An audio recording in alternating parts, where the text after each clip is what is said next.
Welcome to another episode of the Southwest Desert, where we dive into the fascinating stories of the American Southwest.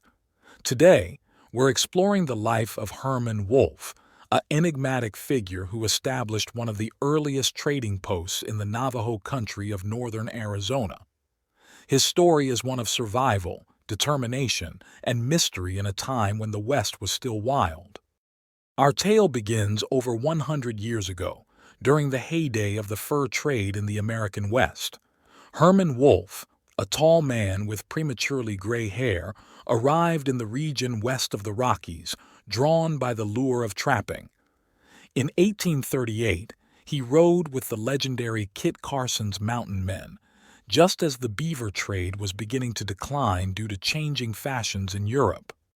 That same year, Wolf joined forces with Billy Mitchell from Ohio and Fred Smith from Texas. These three men roamed far and wide across the Southwest, but found themselves disheartened by the disappearance of both beaver and the once lucrative beaver trade. A letter from Fred Smith, written in Taos in 1845, gives us a glimpse into Wolf's character. Smith described him as extremely moody and silent, but also noted his reputation as a formidable fighter.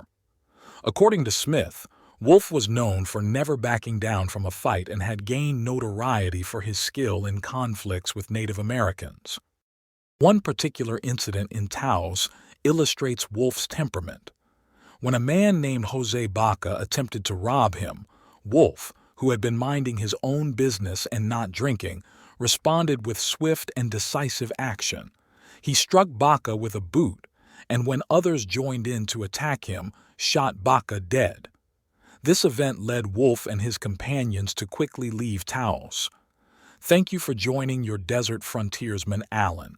Please leave a like, comment, and share. For further desert adventures, hit the subscribe button. Please forgive any mispronunciations. In 1846, as the American Army took control of the Southwest, Wolf made his way to the Little Colorado River. Between what is now Winslow and Grand Falls, he found the river lined with willows and some remaining beaver. He set about trapping them, working his way down into the Grand Canyon and its tributaries. However, the life of a trapper in this region was fraught with danger. In the spring of 1848, near present-day Holbrook, Wolf had a close encounter with Apache raiders. They robbed him of every fur he had packed on two large mules, though he managed to escape with his life. For the next several years, Wolf's movements are somewhat unclear. He was seen in various locations across the West, including the Green River Valley in Utah and back in Taos.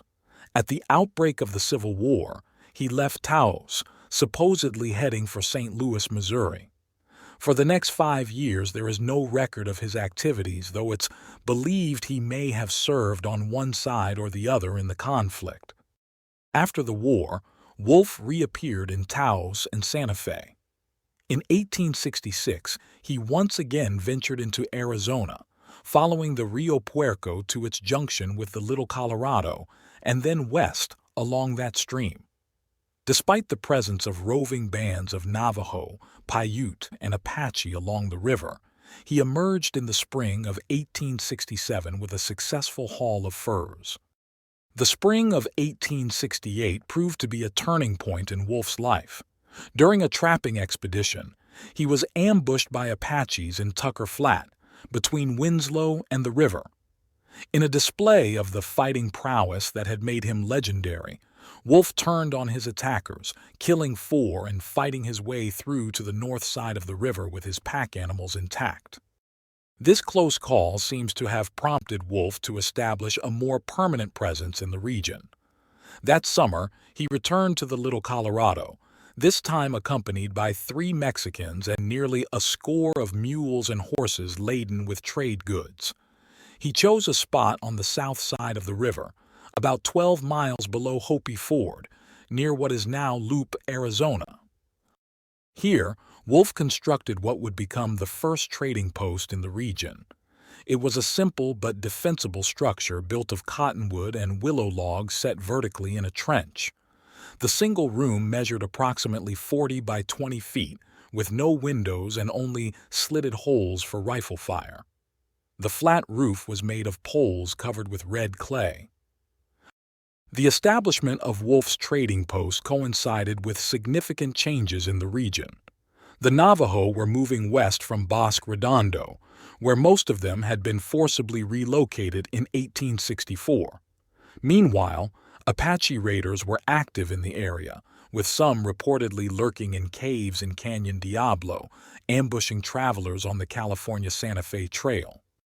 The first customers at Wolf's Post were Hopi people from villages 50 miles to the north, followed by Paiute tribesmen and Havasupais from Willow Springs and Muncopi. Eventually, some Navajo who had evaded relocation also began to trade at the post. Wolf's relationship with the local Native American leaders was complex. Bugoetin, a local Navajo chief, was friendly but known to be tricky. Another chief, Hostine Redshirt, became a valuable ally, making it possible for Wolf to remain in the area. This alliance proved crucial, as Wolf often relied on Navajo protection against raids from other tribes. Life at the trading post was far from peaceful. In September 1868, a party of about 50 Paiutes killed 9 Hopi traders just south of Newberry Mesa. The Paiutes then surrounded Wolf's post, attempting to break in and eventually setting one corner of the stockade on fire. Wolf and his Mexican helpers managed to drive off the attackers and extinguish the fire, but the danger was far from over. Just 10 days later, the post was attacked by Apaches at dawn. One of Wolf's Mexican helpers was killed, another wounded, and the third fled during the fight. Wolf fought alone until Navajo allies arrived to drive off the Apaches. These attacks took their toll on trade, prompting Wolf to return to trapping for a time. It was during this period that the post received its Navajo name, Beaver House, due to the drying beaver pelts on frames. Wolf himself became known as Mr. Beaver. As the 1870s progressed, the region began to change. The California Santa Fe Trail crossing northern Arizona became more heavily traveled. This gave Wolf new outlets for his Native American products and furs, as well as new sources for supplies. Mormon immigrants began passing by Wolf's trading post in the summer of 1874, marking the beginning of increased white settlement in the area. This brought new challenges, including several robberies by white outlaws. In response to these changes and increasing dangers, Wolf decided to upgrade his trading post in 1880. He erected a new square post made of red sandstone a few hundred feet east of the old stockade on higher ground. This new structure included a store, kitchen, and bedroom. The arrival of the railroad at Canyon Diablo in 1881 brought dramatic changes to the region. A small boom town sprang up, though it was short-lived. For Wolf, the railroad provided easier access to trade goods, but it also signaled the end of the old frontier way of life. As he aged, Wolf spent less time actively trading and more time sitting in a chair while clerks handled the business. He maintained some contact with relatives in Germany and occasionally received barrels of bottled Rhine wine. As with many frontier figures, Wolf's life became surrounded by mystery and legend. Stories circulated that he had buried his wealth somewhere near the trading post or in the river canyon. These tales were fueled by occasions when Wolf was seen leaving the post and returning with a leather sack of gold coins. In 1885, 5 white outlaws, believing these stories, broke into the post at night and demanded Wolf reveal his hidden hoard. When he denied having any money, they tortured him with hot wires on his feet. Navajo traders found him unconscious the next day and revived him. From then on, Wolf became even more wary of strangers and always kept his doors barred. As the 1890s drew to a close, Wolf's health began to decline. In the spring of 1899, he revealed to acquaintances in Flagstaff that he had a brother, Franz Wolf, a retired major general in the German army who was planning to visit him. In late August of that year, Wolf traveled to Flagstaff, explaining that his brother was in San Francisco and would soon arrive. However, Wolf returned home seriously ill before his brother arrived. Despite his clerk's pleas, Wolf refused to let anyone send for a doctor. Finally, when Wolf lost consciousness, a message was sent to Flagstaff for a physician. His brother, having arrived in Flagstaff, joined Dr. Miller on the journey to Wolf's post, but they were too late.